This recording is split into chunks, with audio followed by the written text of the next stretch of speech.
Bahan bakar fosil adalah bahan bakar yang tidak mudah dapat diperbaharui, sehingga kita harus menghemat dalam penggunaannya dan menggunakan energi alternatif. Dapat terbentuk dari sisa fosil-fosil yang mati di jutaan tahun yang lalu. 1. Minyak bumi yang sering dipakai sebagai bahan bakar komposisi alkana N-heptana, N-oktana, dan isokana tutup kurung. Siklokana, bensena, sedikit alkena, sulfur, nitrogen, dan oksigen. 2. Gas alam biasanya digunakan untuk gas LPG, komposisi alkana, metana, etana, propana, dan butana, CO2, H2S, helium. Yang ketiga, batu bara. Batu bara memiliki komposisi hidrokarbon cukup tinggi dan sedikit atom sulfur. Pembentukan minyak bumi. Teori duplex. Teori ini mengatakan bahwa minyak bumi terbentuk dari satrinik atau berasal dari hewan dan tumbuhan yang telah mati jutaan tahun yang lalu, terbawa oleh air sungai dan mengendap di dasar laut. Adanya oksigen mengubah fosil menjadi kerogen. Akibatnya, waktu temperatur tinggi dan tekanan lapisan di atasnya, maka fosil berubah menjadi minyak dan gas. Pada tingkat molekuler, minyak dan gas merupakan suatu hidrokarbon yang terbentuk dari atom hidrogen dan atom karbon.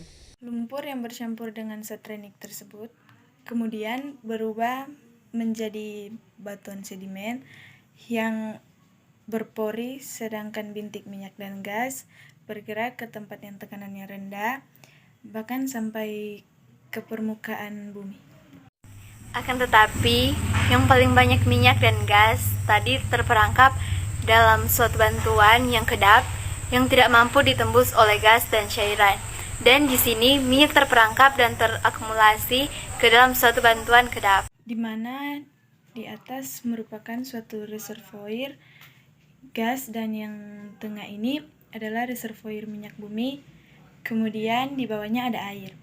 Ukuran reservoir minyak dan gas ini bisa mencapai satu ukuran kota besar, sehingga ini dapat menampung minyak dan gas dalam volume yang sangat banyak. Untuk mengambil minyak dan gas tadi, kita harus melakukan pengeboran minyak dengan kedalaman 3-4 km di bawah permukaan tanah. Minyak yang diambil adalah minyak mentah dan warnanya hitam pekat. Setelah minyak mentah diambil dari sumur pengeboran minyak, pengolahan minyak mentah ini diolah melalui tahap yang pertama, ada primary processing dan kemudian ada secondary processing.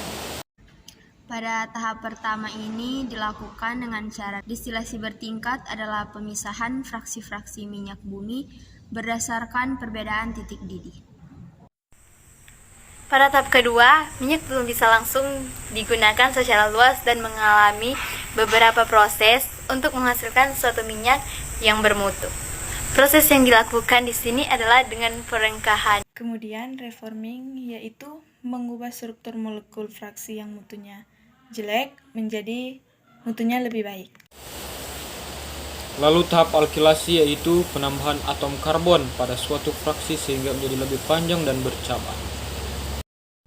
Proses polimerisasi atau penggabungan antara molekul-molekul yang kecil menjadi molekul-molekul yang lebih besar.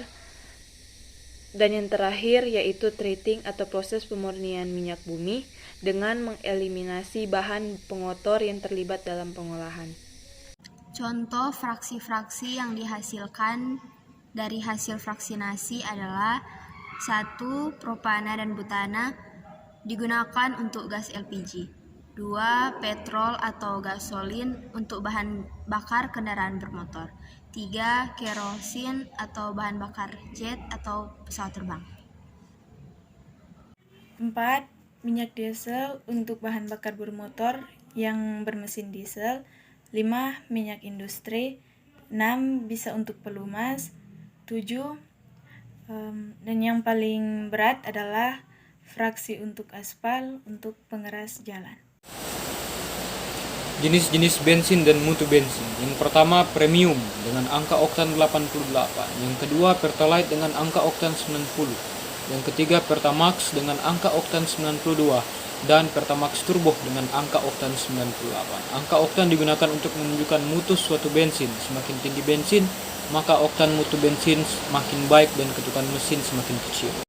Akan tetapi, mutu bensin di sini ketika hasil destilasi tidak langsung hasilnya adalah yang bagus seperti Pertamax, Turbo. Biasanya diperlukan suatu saat adiktif.